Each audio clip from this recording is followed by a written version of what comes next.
Hello, great people. Welcome back to Global Happenings. Today, we're so excited to have you again. The issue of presidency come 2023 is a very tough one for most politicians, considering the fact that virtually all the zones or all the regions do not want to accept zoning or rotational presidency. As a result of that, most of the Southeastern politicians may be forced to become running mates to some of these northern politicians who are vying for the position of presidency.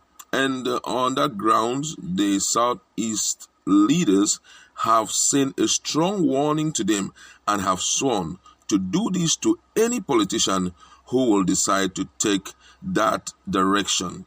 And we're going to be looking at the punishment they intend to give to them in the course of them joining other politicians from other parts to run as running mates. But before we give you all the details of the news, we'd like to encourage you to please subscribe to our channel by clicking on the red subscribe button and also on the bell icon so that you can get notification anytime we publish our videos. Now, according to the news, the Igbo Elder Consultative Forum, IECF, has insisted that their geopolitical zone must produce the next president of Nigeria.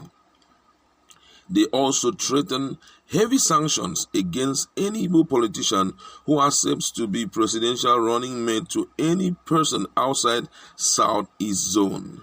The chairman of the forum and former governor of Anambra State, Chief Chukwuemeka Ezeife, disclosed these on Wednesday. Ezeife insisted that it is either the Southeast is allowed to produce Nigeria's next president in 2023 or the region will quit the country.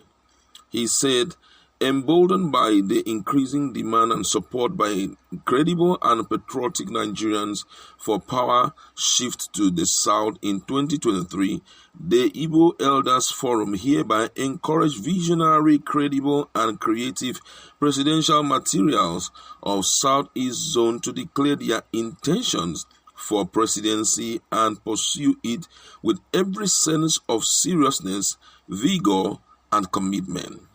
We are very serious about this directive.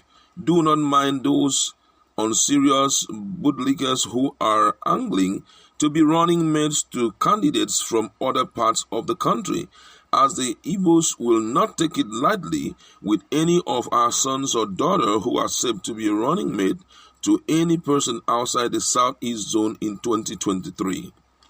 It is either we are allowed to produce the president of this country in 2023 to change the appalling narrative of continued decay, poverty, insecurity, poor governance, corruption, and maladministration in Nigeria, or we quit or out of these.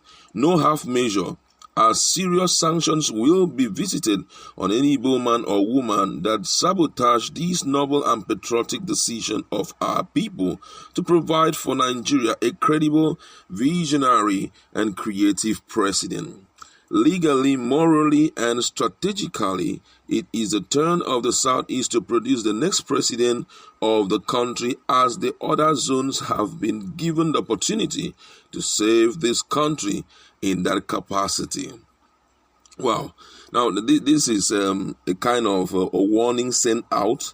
But then we are still looking at those who have come out. One of the persons that Nigerians were really looking out for was actually the likes of Peter Obi and also Kalu Ojuzo Kalu.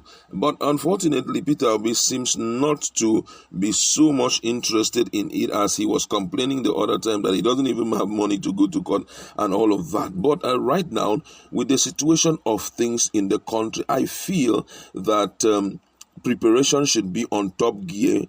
In other words, the Ndibos, apart from mandating their own politicians not to get involved in anything like running mate for any other presidential aspirant, they should vote in money. You understand? They should vote in money and prepare these guys for that honorable position. Don't forget that there are a lot of other groups who have sanctioned Southeast to produce the next president. For example, Arewa Support Group, they have also stood strong, for Igbo presidency, and has urged even all the ruling All Progressive Congress and the People Democratic Party to support the Southeast to produce the next president. And it's even their national coordinator, one Mustafa Imam, that made that call in Kano in the evening of Thursday, yesterday, that's the February 2022. That's February 17, 2022. According to his word, he said, we engage with several interest group opinion and all other stakeholders towards finding a stand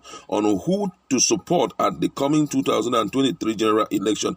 At the end of our consultation, we arrived at the decision for the sake of equity, justice, unity, and progress of the Federal Republic of Nigeria to support the Southeast to produce the next president. Now, they came out so clear, declaring their support for the Southeast. So the ideal thing now is not just telling people, don't go this direction, don't go this direction. Make a choice within yourself who is going to be the one to salvage the country. And after choosing the person, vote in money, keep enough money, for such a person to be, supported.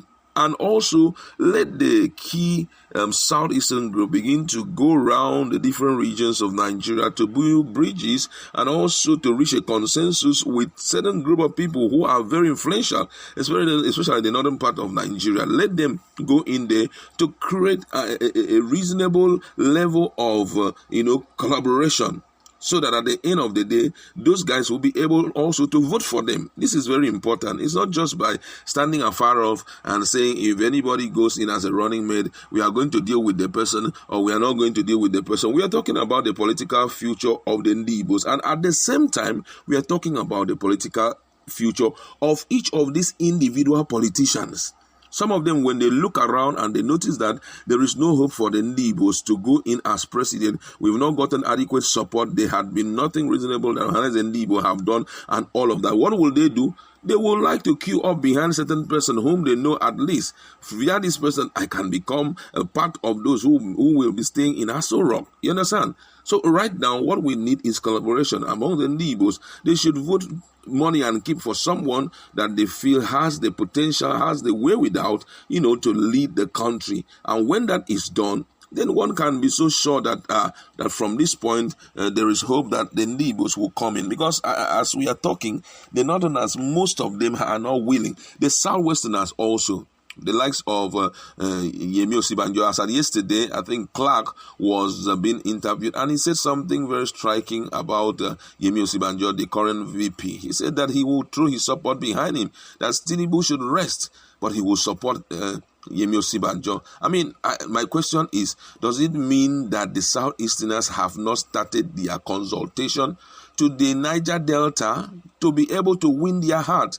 These things are very important. Presidency is not something that is forcefully given to a man. It's not an appointment. It is something, is a position that you get in there via election. An election requires a lot of lobbying, a lot of collaboration, a lot of, staying together, building of bridges and all of that. And whoever they are going to present, it must be someone who has been able to win the heart of the Northerners and also the Southerners. It shouldn't just be one human being that nobody knows. Because if you bring such a person, unfortunately on that day, you'll be shocked the result you will see. This is very, very important. I'd like to leave it there. What's your position in respect to the instruction or the warning sent out by the Igbo Elders Forum? Let's interact.